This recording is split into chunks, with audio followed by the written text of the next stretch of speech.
Aquí estamos en Momentos de Teología. Vamos a casi concluir esto que iniciamos hace varios meses, desarrollando todo el credo. Hemos iniciado desde creo en Dios Padre Todopoderoso, creo en Jesucristo, creo en el Espíritu Santo, creo en la Iglesia, y hay una parte final donde se habla de la comunión de los santos. Cuando se habla de que la Iglesia, uno la confesó como una santa, la Iglesia santa, católica y apostólica, se añade la comunión de todos los santos. Al final, la comunión de todos los santos, el perdón de los pecados y la vida del mundo futuro. Vamos a quedarnos en esta parte de la comunión de todos los santos. En cierto sentido, este texto es una aplicación de por qué la Iglesia es santa. Cuando uno pregunta qué es la Iglesia, es la asamblea de todos los santos. La comunión de todos los santos es precisamente la Iglesia. Como todos los creyentes forman un solo cuerpo, el bien de los unos se comunica a los otros. Es pues necesario creer que existe una comunión de bienes en la Iglesia. Pero el miembro más importante es Cristo, ya que Él es la cabeza.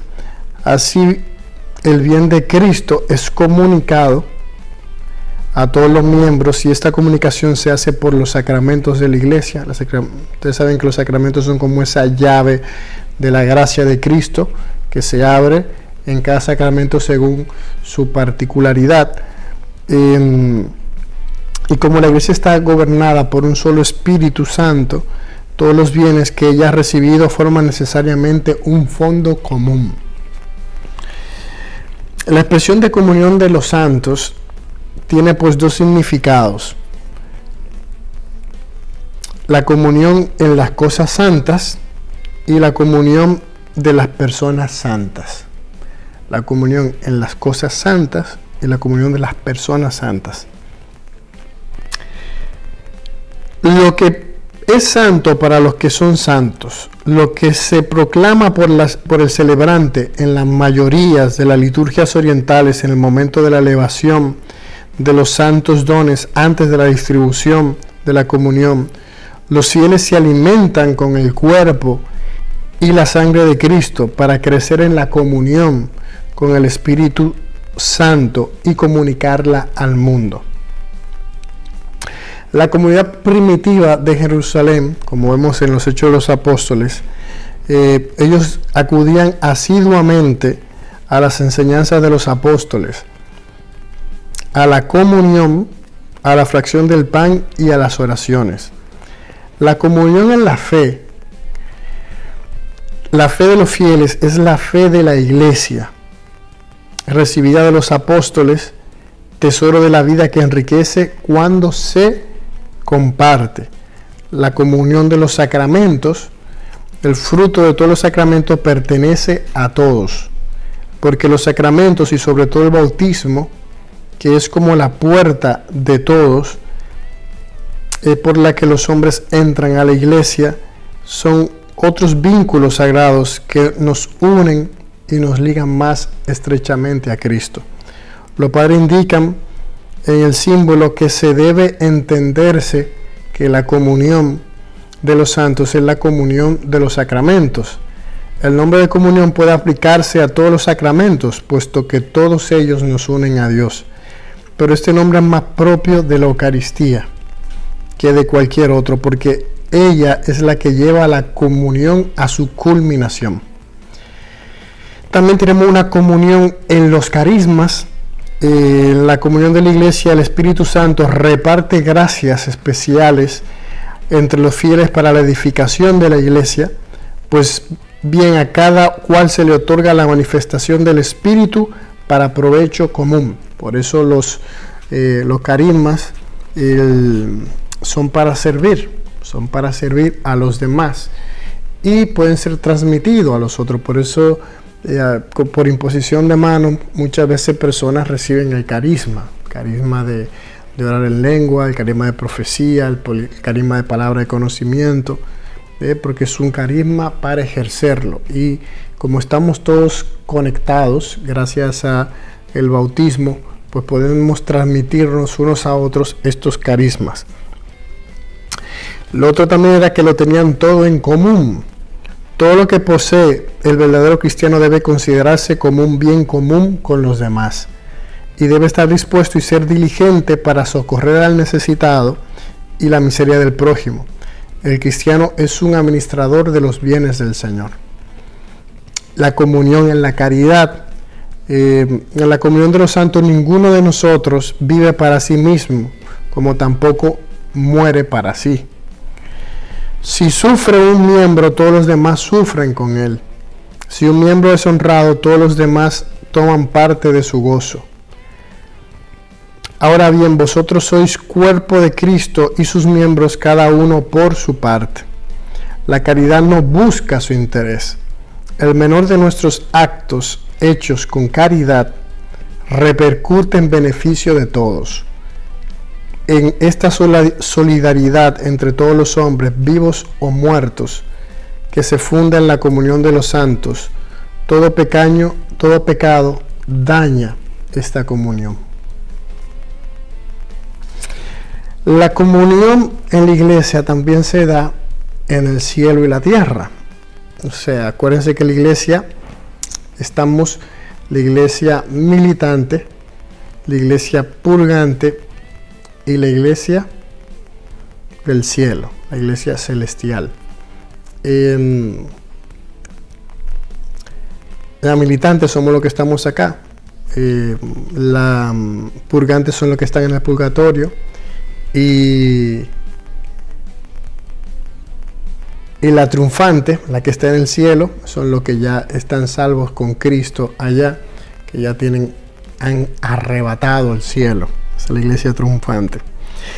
Los tres estados de la iglesia, hasta que el Señor venga en su esplendor con todos sus ángeles y destruida la muerte tenga sometido todo, sus discípulos, unos peregrinan en la tierra, otros ya difuntos se purifican, mientras otros están glorificados contemplando claramente a Dios mismo, uno y trino tal cual es.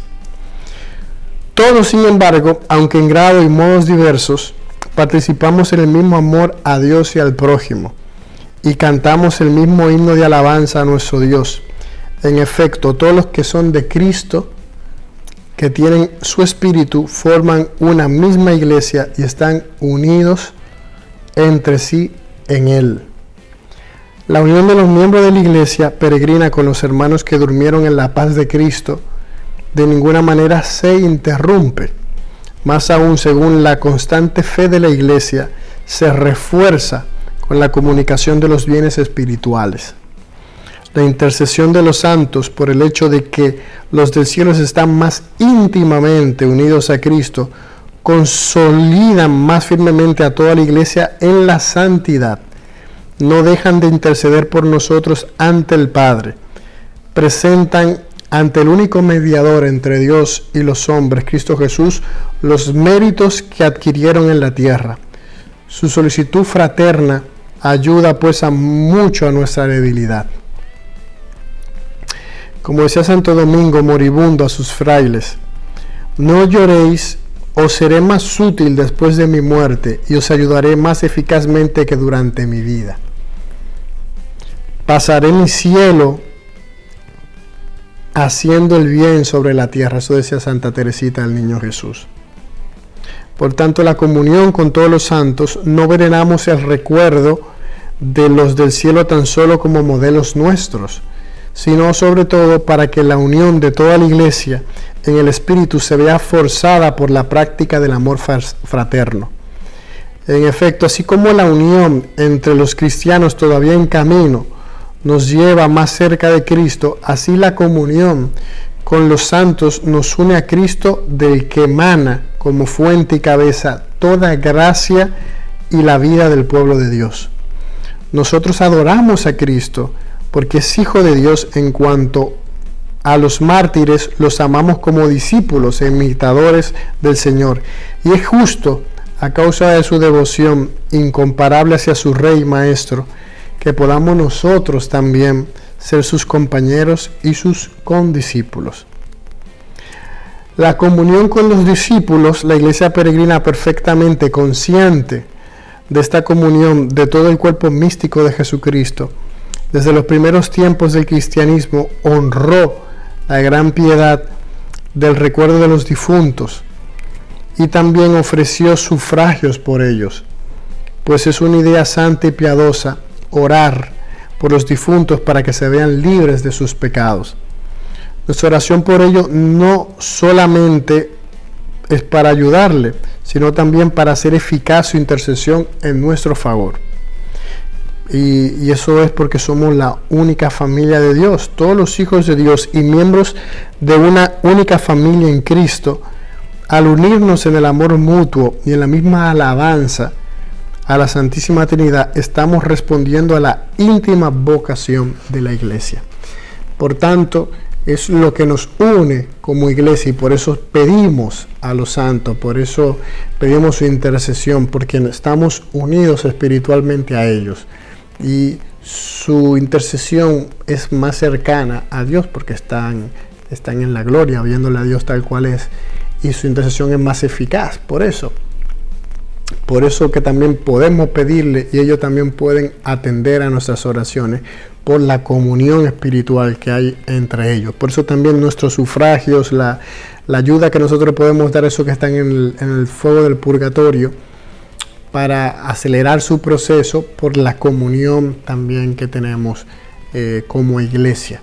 Nos permite que esos bienes espirituales puedan ser utilizados y repartidos dentro de todo el cuerpo místico. Pues hasta aquí Momentos de Teología. La semana que viene vamos a hablar, esta misma semana, el viernes, si Dios lo permite, hablaremos sobre María, Madre de Cristo y Madre de la Iglesia. Así que no te lo pierdas.